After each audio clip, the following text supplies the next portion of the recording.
Okay, so now we'll do part 2 of this chapter on protein. So we're starting at page 314 with the section titled Functions of Protein in Food. So the first function that we'll go over is the ability of protein to form gels. So we've previously talked about the ability of starches to form gels. Proteins can also form gels.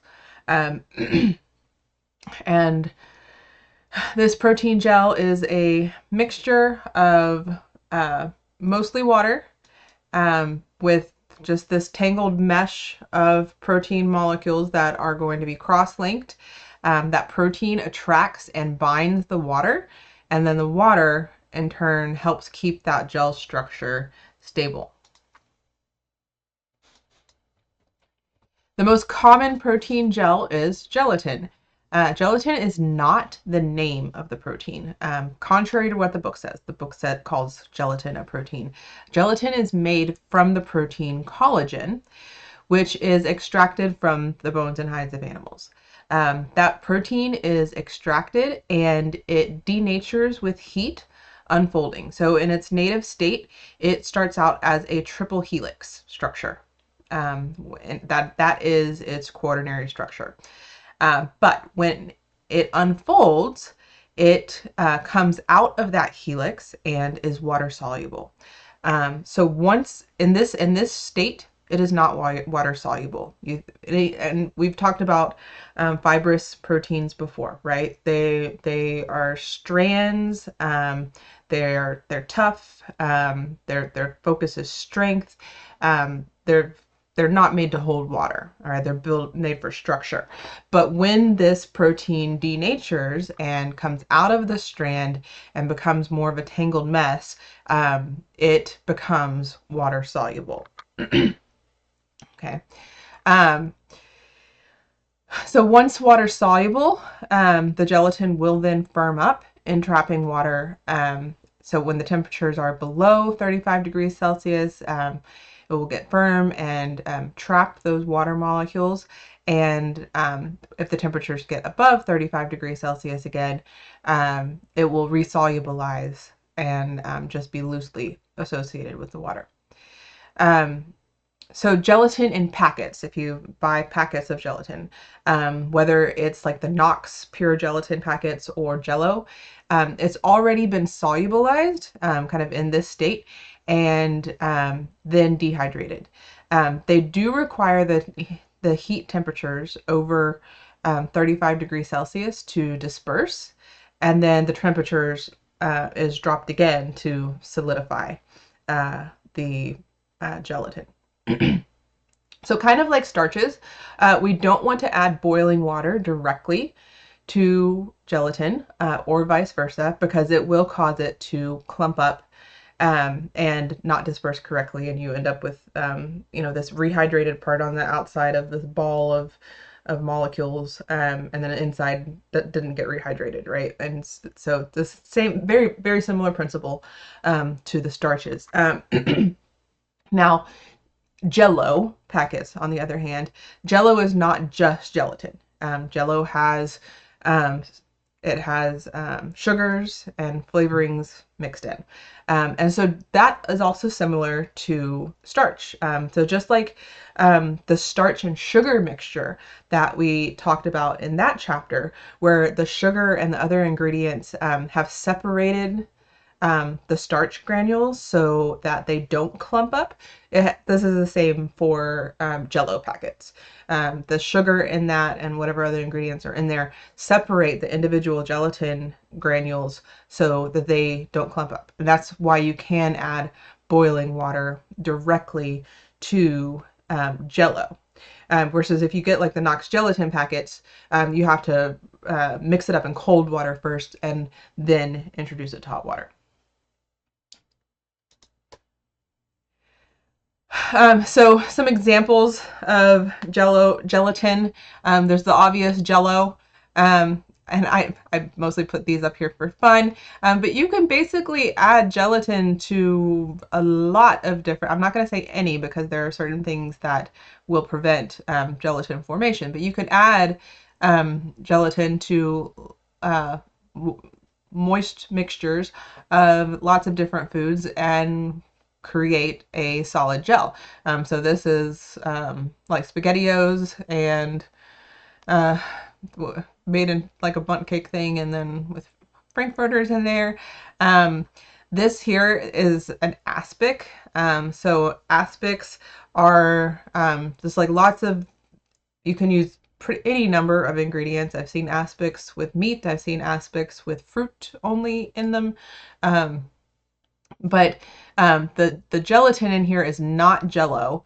It's not sweet at all. It is just pure gelatin and water here, and you suspend all of this in the gelatin, and then you can slice this um, like like a sandwich. There's usually more gelatin in this than Jello, and so it actually has a firmer consistency than traditional Jello. So there's another fun one with pickles and hot dogs. And this one is actually head cheese. So gelatin is found in the bones of animals, or collagen, I should say. Collagen is found in the bones of animals. It's also found in the meat, in certain cuts more than others. And it's found in the skin too. But what happens with head cheese, skin is usually not included in it, but you take all the parts of the head, including the bone, and you stew it for 5+ hours. And in that process, you are extracting the collagen from the bones in the head. And so that leaves this mixture that you have very collagen rich, and gelatin rich. And so you stew all that together. There's usually some steps to kind of make the gelatin more clear, to clarify it, just for prettiness sake, and so you don't end up with just like a big brown blob. And then you add the meat back in, and then let it set. So you just put it in a mold and let it set. And this is head cheese, and it's really not that gross. I mean, well, I guess it depends on what you want, what you like eating. There's usually tongue involved, but a lot of it is just the meat from around the head of the animal. And yeah, you can also make this with other meats, and not use the whole head. All you really need is to have some bones in there, some things, just so that you have enough collagen, and then whatever kind of meat you want, and you can make that there. So, okay. So what determines gel strength? So gels are strengthened by, and this is for gelatin or other protein gels. Gelatin's the main one that we're going to talk about. It's the main one used in foods, but it goes for any gels. More of whatever protein or gelatin that you're using, keeping in mind that too much can be gummy if it doesn't have enough water to interact with. Increased number of salts will increase the gel strength, and that's because it will increase the number of cross linkages between the protein molecules. Gels are weakened by the addition of acid, by the addition of sugar, and by the addition of fruit or vegetables or other solids. So like Jello, there is a fine balance of how much sugar is there. If you added more sugar, you would have a weaker gelatin. And because you've added sugar just to begin with, I mean, although there are sugar-free versions, but that's one of the reasons that Jello, it's not actually a super strong gel. It's so how I described the aspic, or if you had the head cheese, like at room temperature, you can slice this and it stays in a consistent shape. Gelatin is not so much that at room temperature, or not gelatin, Jello is not so much that at room temperature. It really is starting to fall apart at that point. It has less consistency, than a stronger gelatin that is not weakened by sugar. Um, acid also will weaken the gels, and then any fruit or vegetables or whatever other solids will weaken that gel just because it's a physical disruption of the gel. So one of the reasons that you would clarify the gelatin in head cheese also is that all those little fine particles will weaken that gel. So if you get all of the little fine particles out, there's less surface area that is interacting with that gelatin and preventing physically just the cross linkages from forming. And so the fruit, vegetables, and other solids, how they weaken it is just physically being in the way of more cross linkages being able to form. So the more of those you add, the weaker the product is going to be. Okay. So the uses of gelatin, it can be used not just to make those products that I showed you before, but are also added to products to provide structure and support. So for example, the strawberry Yoplait yogurt, it just adds some thickness and consistency to the product. For a lemon meringue pie in the lemon part, it adds provides some structure to that pie.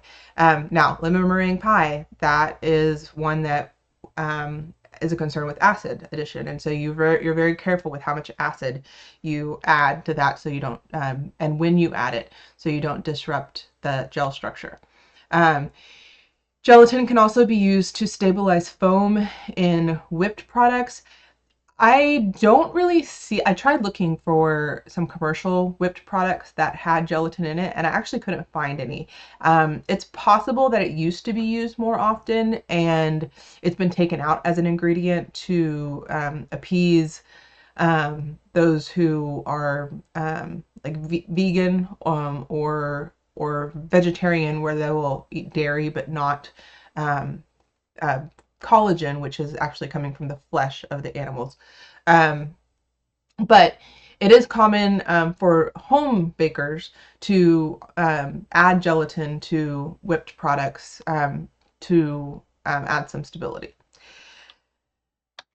It is used to thicken puddings and pies, so there's a decent chance if you have a pudding, it has like an instant pudding, it has gelatin in it, or you're making a pudding.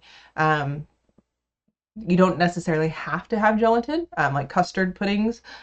Those don't have gelatin in them. Those are just using gel structure kind of made from the eggs. But some do. So this lemon meringue pie from Sara Lee does have gelatin in it, and that helps thicken the lemon part of that pie.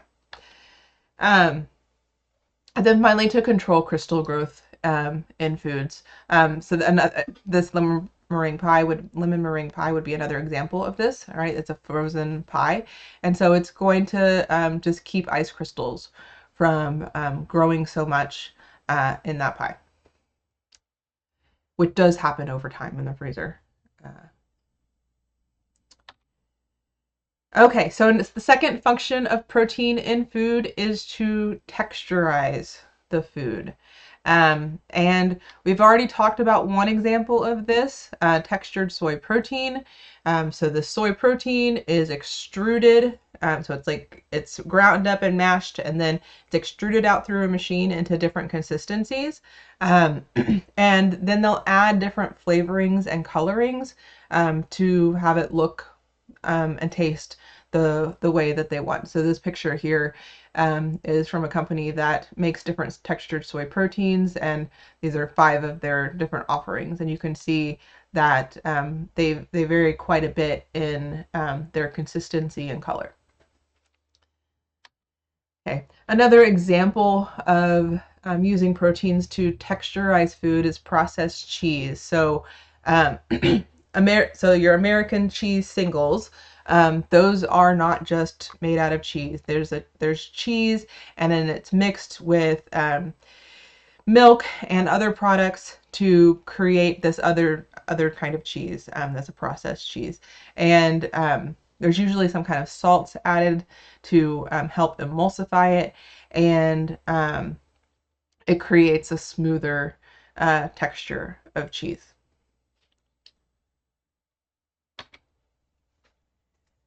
Okay, a third function of protein in foods is emulsifying, and we've talked about emulsions before, so we won't spend a whole lot of time on what an emulsion is. But once again, it's a stable mixture of two immiscible liquids, and in this case, we're generally going to be talking about fat and water. So liquids that do not mix. And emulsions have three parts. We have our nonpolar substance, which is going to be our fat generally. We have our polar liquid, which is our water. And then we have an emulsifier. And this can be a protein, but we've talked about other ingredients that can be emulsifiers too before. And essentially the emulsifier, key thing about that is that it has a polar end and a nonpolar end. So it is attractive of both sides. So here's the emulsion. We'll say this is an oil droplet and it's suspended in water. And the emulsifier are represented by the green objects here. And that emulsifier surrounds the droplet of oil and also repels each other, but is attracted to water, and it's suspended in the water. Protein emulsions, in order to create them, they may require heat or mechanical action to denature the protein that is being used as the emulsifier. And that's because a lot of times these proteins, when they are in their native usually globular state, on the outside of that protein, it's generally going to be either hydrophobic, water hating, or hydrophilic, water loving. Usually not both. But if you denature that protein, you expose parts on the inside that are potentially the opposite. All right, so if it's a hydrophilic molecule, which a lot of globular molecules are, and you denature it and it's unfolding, you now can have exposed hydrophobic parts of that molecule if it is a good emulsifying protein. And so now that you have both hydrophobic and hydrophilic parts of that protein, now it is a good emulsifier.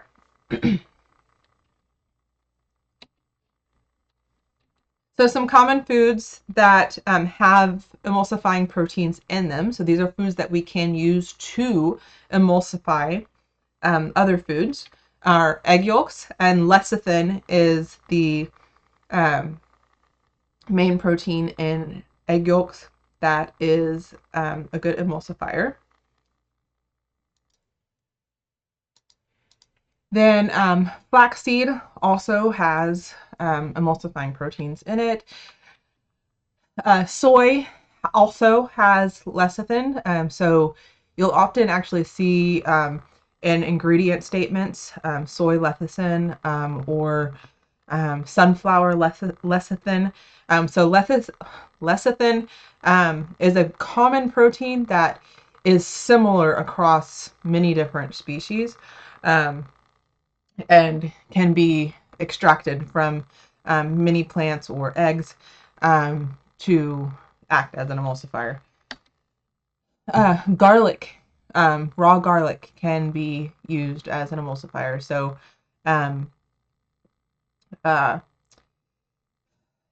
aioli can be made with raw garlic, an aioli that doesn't contain eggs. And there's a certain product, I believe it's called Choom, and that is an emulsified product that specifically just has garlic. That is the emulsifier. So common emulsions that you eat and drink, have eaten and drank before, milk. And we've talked about how milk is an emulsion, there are the proteins suspended in fat droplets, and homogenized milk, what's happened there is those fat droplets have been reduced in size, and so that they stay suspended instead of rising to the top. Cream, butter, cheese, mayonnaise. So mayonnaise can be made homemade with just egg, oil. Usually there's lemon juice, mustard is common, and salt. And you just blend all that together with an immersion blender, and you've got mayonnaise. It's a very different product than all of the individual products that go into it. And of course, salad dressings are also common emulsions. So next function of protein in food is to form foams, which we had some practice with this week when we formed those egg white foams.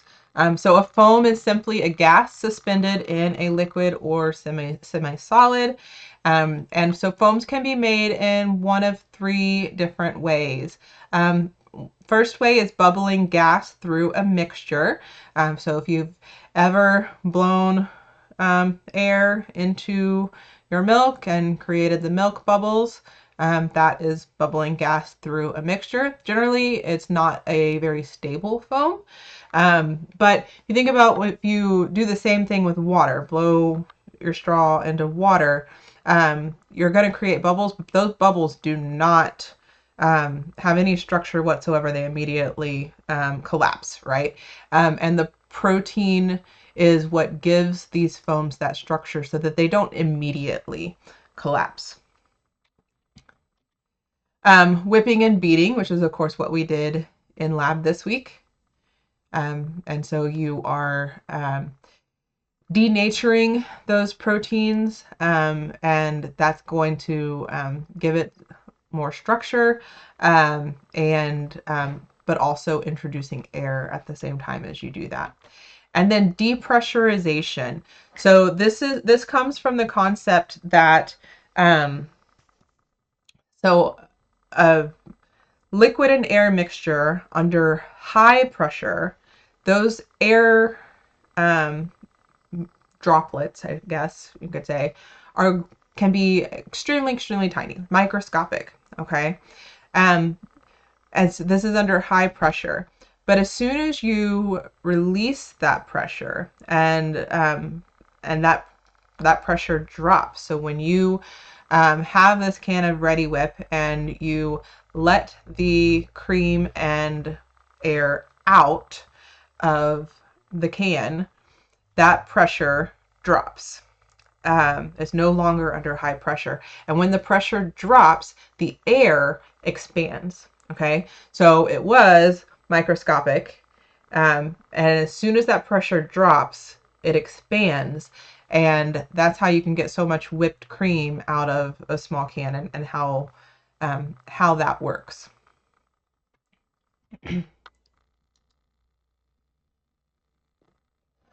So good foaming agents are albumin, which is the main protein in egg whites. It's also a protein found in milk. And so we, with egg whites, we make meringue, for example. Caseins. So casein is also a milk protein. Whey, another milk protein. So milk is a good foaming foaming agent. Not quite as good as eggs because there is so much more water in milk. But gelatin also can be used to form foams. And glutenin, which is one of the proteins that makes up gluten, which we'll talk about in a few minutes. And soy proteins are also. So here's some examples of different products that are foams. Okay, so we have the meringue cookies here. Bread. So that glutenin is used to is part of that foam process. And the fact that it has air droplets suspended in solid particles makes it a foam. Bread. Marshmallows are a foam, and so this is using glutenin, or not glutenin, I'm sorry, gelatin as the protein that forms that foam. Ice cream. So here we're using the milk protein, and ice cream is a large component of ice cream is air. Now, the cheaper the ice cream, the more air there is. So like you buy those big gallon plastic tubs of ice cream. Those are usually fairly cheap compared to Bluebell. And they're still so much cheaper because there's a lot more air incorporated into them. But all ice cream has air incorporated into it. That's part of the churning process, is incorporating that air, and that is what leaves ice cream less dense and easy to scoop. If you thaw your ice cream so that it's easy to scoop to get it out, then the next time you get it out from the fridge, and I'm saying partially thaw your ice cream, like nobody's thawing your ice cream, but you're leaving it out to thaw some, and before you scoop it so that it's easier to scoop. The next time it's going to be even harder to scoop, and you really have to thaw it because you've allowed that air to escape, and it's become more dense. And then here is a souffle, which the main ingredient in souffle is eggs. Okay. So a final function of protein in food is to develop gluten. So gluten refers actually not to a specific protein. Gluten is the elastic network of a grain's proteins. And generally those proteins are gliadin and glutenin. And oh, sorry. And so you have gliadin and glutenin, and you add water, and disulfide bonds are formed between those two proteins, and you have a lot of those forming, not just these two, right? And so through this whole big batch of dough you end up with this mesh structure with lots of bonds that have formed. Okay, so gluten itself is actually just the result of when glutenin molecules cross-link through disulfide bonds to form a network attached to gliadin. Now, so someone who is gluten intolerant, they are actually probably intolerant to one of these two proteins, gliadin or glutenin, because gluten itself is not the name of the protein. So in this development, I guess this is kind of the how the foam part is formed. Okay, so the gluten is really important, but then the foam happens. So you have carbon dioxide bubbles, which are usually introduced through something like yeast, and those stretch that gluten structure, and at the same time, those carbon dioxide bubbles are expanding because of heat, and at the same time, also because of heat, the protein is coagulating, and so you get this network of air pockets and a permanent bread structure that has formed.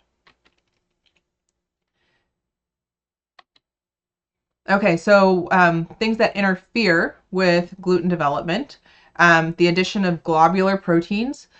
So adding cold milk, which milk has a lot of globular proteins. You don't have any fiber stringy parts in milk, right? Or eggs. Albumin is globular. They can both cause issues if you have too much of them added. Often when you have milk that you are adding to bread, it'll be scalded, and those milk proteins have been denatured, so they were globular and now they're going to be unfolded, and they can more easily be added to the dough without interfering with that gluten development. Adding fats will interfere with gluten development. High sugar, bran. And so what I mean by that is, so like whole wheat flour, you still have the outer coating of that wheat grain.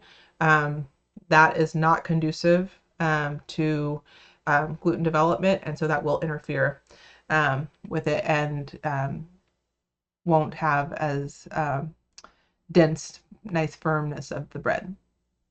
Okay. And of course, adding not enough water, because water is needed for gluten development. Things that promote better gluten development, adding water. Mixing, the more you mix, the more of those cross linkages you are going to have, the tighter that network is going to be. Using a higher protein flour, so has more of the glutenin and gliadin proteins, it's going to have more gluten, right? And so you'll usually, that's what bread flour is a flour that is higher in those proteins and therefore produces more gluten in making a bread. And resting your dough. So after you knead it, you let it rest for a little bit. And the resting makes the gluten bind to water molecules more tightly. And so that makes that gluten network distributed more uniformly and compactly.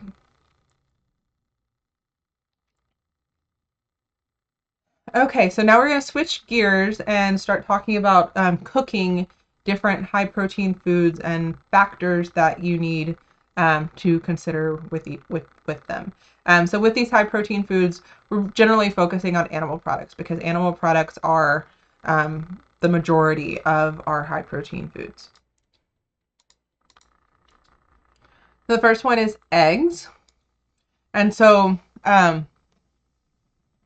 first we'll talk about storing them and how eggs go bad. So eggs deteriorate in two different ways. First of all, they lose carbon dioxide through the eggshell. The eggshell is permeable, and this is true whether it is a farm fresh egg or one from the store. So yes, eggs that are fresh have a cuticle coating that does help prevent things like salmonella from getting in the egg. And commercial eggs, this coating is removed when they clean it. But either way, the eggshell is made so that gases can go in and out. And so either way, you will lose carbon dioxide through the eggshell. Now, carbon dioxide is acidic. So if we lose an acid, then the pH is going to become more basic, which means it's going to increase. And so as that pH increases, you kind of lose the native acidity of what those proteins like. And so they start to lose structure and break apart. And this is why you have a fresh egg versus an old egg. That old egg is going to be more watery. And it's because you've lost the protein structure as they've broken apart due to the increase in pH. There's also kind of a test that you can do. This is not actually an old wives' tale. A fresh egg that is very fresh will sink in water. And the older it gets, the more it will float. And that's because you've lost carbon dioxide through the eggshell, and you've also lost water through the eggshell. And so all of that combined, you've lost volume inside the egg, and so you end up with a kind of a bigger pocket of air, which makes the egg float the older it is. Okay. Now, the water being lost actually doesn't affect the quality of the egg. It's really that carbon dioxide and the increase in pH that happens because of that. They've actually done experiments where they controlled the carbon dioxide, and like they put the eggs in some kind of substance that actually drew more water out faster, but the carbon dioxide wasn't changed because there's not the same mechanism pulling that out, the time mechanism. And so with the pH being the same, but it losing more water, the eggs actually still had perfectly normal quality. Versus the opposite, if they made sure that they lost carbon dioxide, but they did something, I don't remember what they did in this experiment, but they did that to keep it from losing water. The eggs did still have poor quality, even if they didn't lose any water. So the water being lost is kind of an aside. It also happens and it contributes to this freshness test, but it doesn't actually hurt the quality too much, other than just kind of loss of volume. The second thing that happens with deterioration of eggs is that water from the egg whites moves into the yolk. And so if you look closely at these pictures, there's actually two things you see. Usually you kind of focus on the egg whites, like, man, that egg white is runny and liquidy and it's spread far out, right? It's not holding together. But this yolk is flatter also. And that is because there's more water in it, and so there's less proteins kind of like holding up, or even fats, right? Maintaining structure of that egg yolk because there's more water in it, and so it's just kind of flattened out. And so that's the second thing that happens with the egg yolk. That it also weakens the yolk membrane because the membrane of the yolk has stayed the same size, but and I should say it has stayed the same thickness, okay? But more water has been added, and so it's had to expand, right? And so that weakens that yolk. So it's harder to separate yolks from egg whites if you have an old egg. Because it's more likely that you will break the yolk, for example. It's harder to get a sunny side up egg, or turn your eggs over and not get the yolks running all over the place if you have an older egg. Okay, so cooking eggs. So the albumin in egg white is very easily denatured. It's very easily cooked and becomes coagulates and becomes solid white, right? And if you are cooking these egg whites for a high temperature or a long time, you're going to get more denaturation, and so you're going to end up with rubbery whites. The number of cross linkages, the bonds will increase, and it will be harder to chew through and not as tender. Okay. Conversely, if you cook your eggs with low temperatures and try to use shorter cooking times, you'll get more soft, tender egg whites. So like you notice, this is boiled, right? And so the only difference is going to be the amount of time. But this egg white is cooked whether it's 6 minutes or 14 minutes. And so you really want to cook for the minimum that you can to get the egg yolk done. So I'd say like 10 minutes max on here. Or if you cook this past 14 minutes, number one, the yolk's going to be super dry. But this egg white will be more rubbery also. All right, so now milk. So some principles of cooking milk. So there's two problems that can happen when you do need to cook milk. Usually you're cooking it before you add it to another ingredient or add ingredients to the milk. But curdling can occur, and that happens when globular proteins coagulate. So what you see here is curdling. And to prevent this, if you are needing to add acid to whatever milk mixture you have, you're going to want to combine it with starch first, and that kind of protects the milk. So you add your acid to your starch and then add all of that to the milk, or vice versa. And then adding salt at the end, because salt does cause proteins to coagulate. Um, and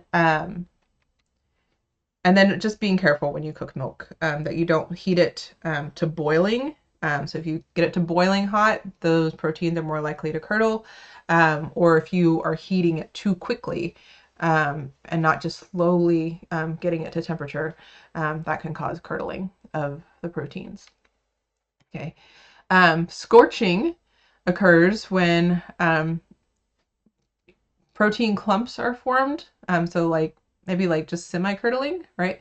And so the protein clumps form because of high heat, and then they sink, and because those protein clumps are denser than the milk, and then they burn to the pan. So to prevent scorching, stir constantly. Another option is to use a double boiler to keep the heat low. So you have a pan at the bottom that you have boiling water in, and you have your milk on top of that. And that just makes sure that your heat never gets high enough on the milk to cause this, because it doesn't have, with the double boiler, it's not going to have direct contact with the heat source. Okay, principles of cooking meat. Now this is my jam. Okay. So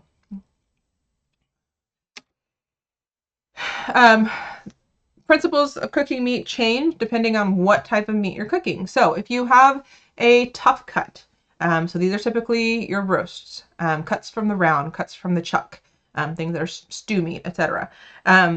These cuts, the reason that they are tough is because they have a lot of collagen in them. They have a lot of connective tissue in them.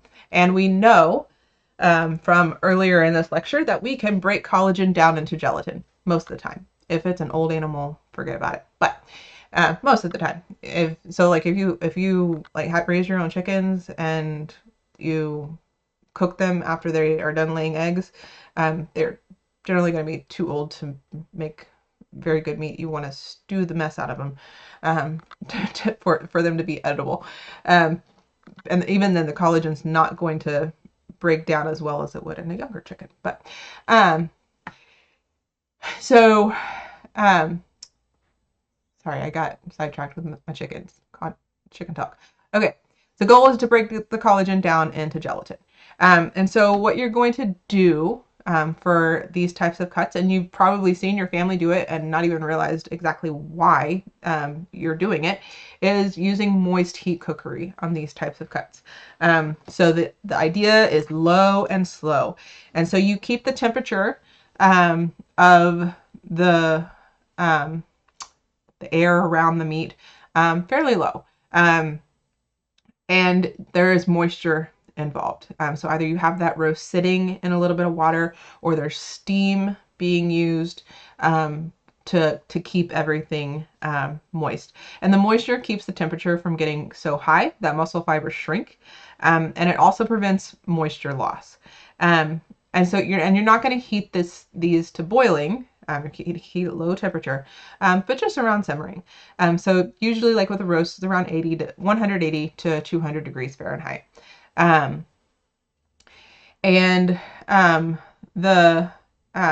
like this is a brisket here.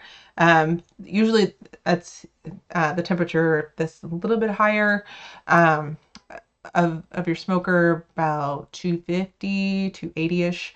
But it's still way low compared to if you were grilling a steak. And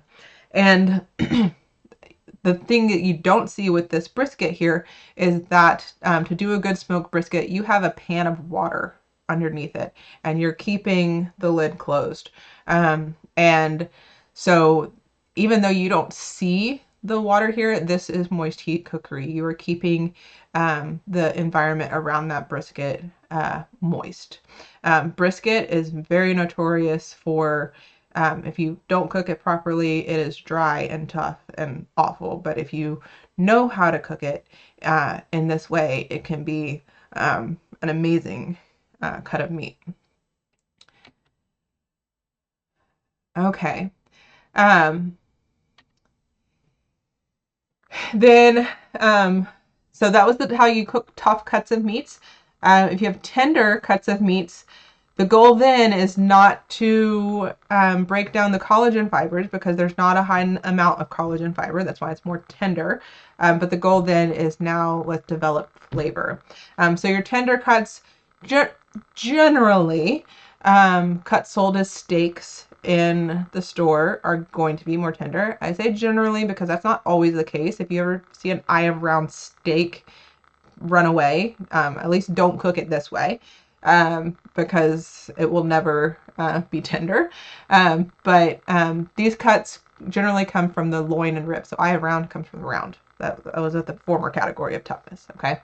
And so with these types of cuts, we'll use dry heat methods. We're going to use a higher temperature heat source and just cook it to what our desired internal doneness is, based on the safety and quality. Okay. So we obviously want to have the temperature high enough so that it's safe, depending on what type of meat we have. That varies. But also for quality. So if you prefer a rare steak and that is safe, then you're going to cook it to a lower temperature. If you prefer a well done, I forgive you, you're going to cook it to a higher temperature. Okay. And so the goal here is really just of the development of flavor. Now, part of that development of flavor is something called the Maillard reaction. So Maillard is actually the name of a person. And so I put this in here, Maillard is capitalized because it comes from the name of a person. It is French, so that's why it's pronounced Maillard. And it is a chemical reaction between amino acids, so from proteins, and reducing sugars. And reducing sugar is a fancy name of saying mostly our monosaccharides. Okay, so like glucose would be the big one in meat. Okay, and this causes browning. And this browning has a specific flavor. It is the seared flavor of meat.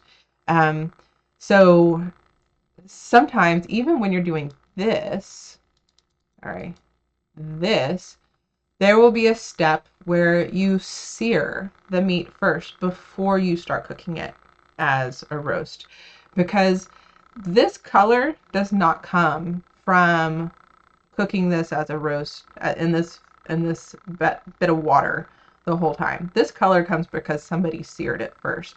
And meat that has not had any exposure, any dry heat exposure, and had that Maillard reaction occur, is actually kind of gray inside, right? I mean, and not fully gray, but it's this light brown color here that you see in the more well done pieces. Okay.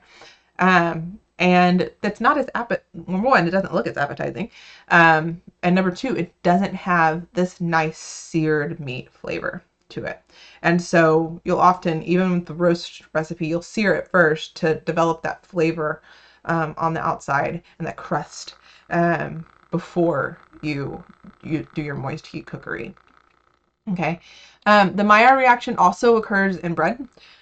So it's what causes the crust to be darker in baked goods. So it's not, there's some caramelization that can occur too, but a lot of it is the Maillard reaction.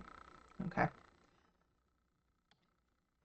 Okay, so now switching gears to nutrition in proteins, and the functions of proteins in nutrition.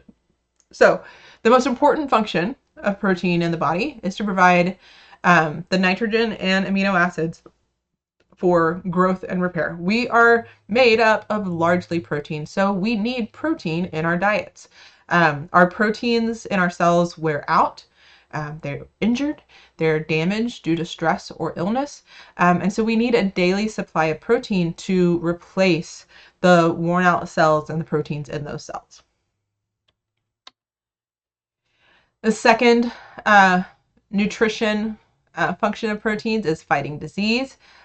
So the antibodies in our bodies that attack foreign substances and protect us from disease, these are small proteins. So we need protein in our diet to produce antibodies.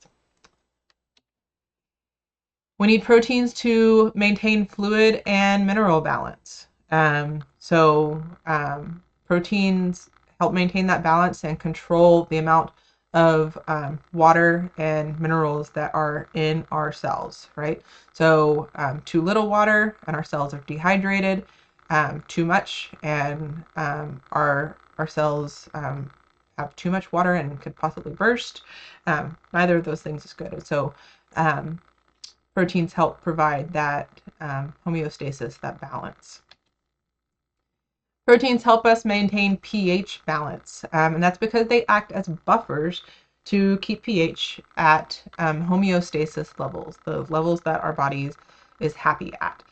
So proteins can act as acids and bases, depending on the situation. The carboxyl groups on one side of the protein act as acids, and the amine groups act as bases. And what that simply means is that acids can accept bases and neutralize the bases. And bases can accept acids and neutralize the acids. And so doing this, it keeps the pH levels as what they're supposed to be. So blood pH is about 7.4, and it keeps that balance in the body. Proteins control our bodily functions. Both hormones and enzymes. So not all hormones are proteins. We've talked about hormones that are not. So steroid hormones are not proteins. They are lipids. But some hormones are proteins. For example, insulin is a major protein hormone. And then we have lots and lots and lots of different enzymes in our body, and enzymes are proteins. And enzymes are proteins that speed up chemical reactions and basically allow those reactions to even take place, because the reaction rate would be so slow in our body without enzymes that they might as well not even happen, because we die before it could happen in a manner that's fast enough for us to maintain life. Okay. So enzymes are extremely important. We need these proteins in our body, and so we need to consume proteins as part of our nutrition for that to happen. Okay. And then finally, proteins are an alternate energy source. So any amino acids that your body cannot directly use will be broken down, and your body use it for energy. So the amine groups in a protein will be converted to ammonia, and that will be excreted in the urine as urea. The carboxyl group part of the protein will be turned into carbon dioxide and removed from the body as such. And then the carbon side chain of the amino acids will be used to form new molecules, such as glucose or fat. Now, the book once again talks about high protein, low carbohydrate diets, and saying that it's really, really bad for your health. Again, if you are healthy in general, your body is perfectly capable of handling the urea and the ketones.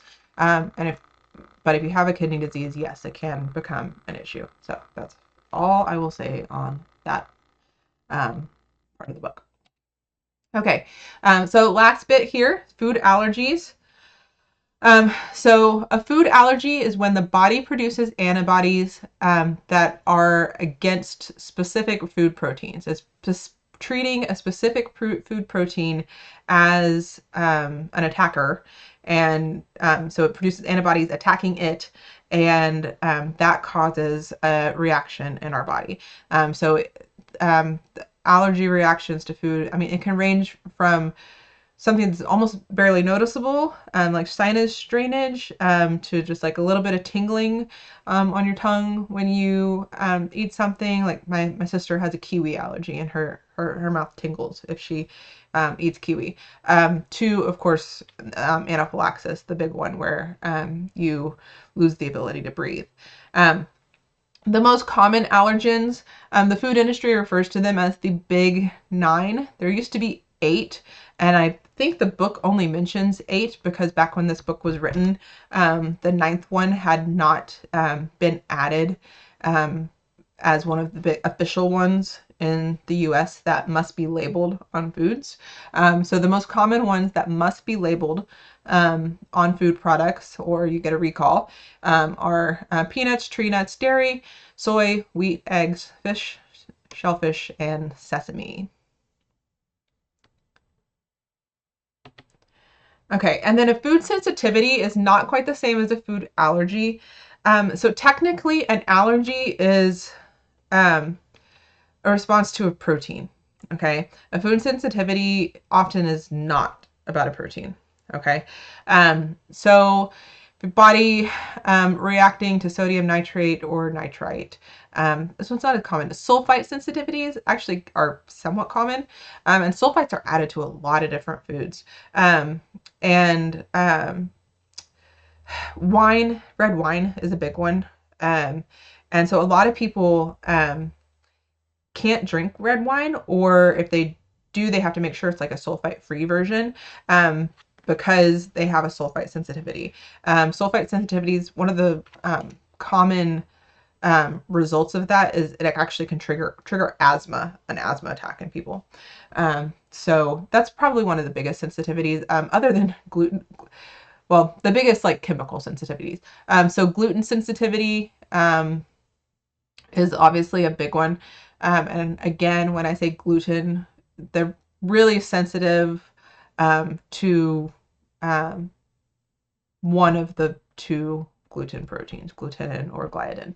And then, lactose intolerance would be another example of a food sensitivity. So these things are not allergies because they're not antibodies attacking a protein, but they can sometimes be just as severe as allergies. I mean, so gluten sensitivity for some people can be very, very severe. So that is all we have this week. And yeah, happy studying, and let me know if you have any questions on anything.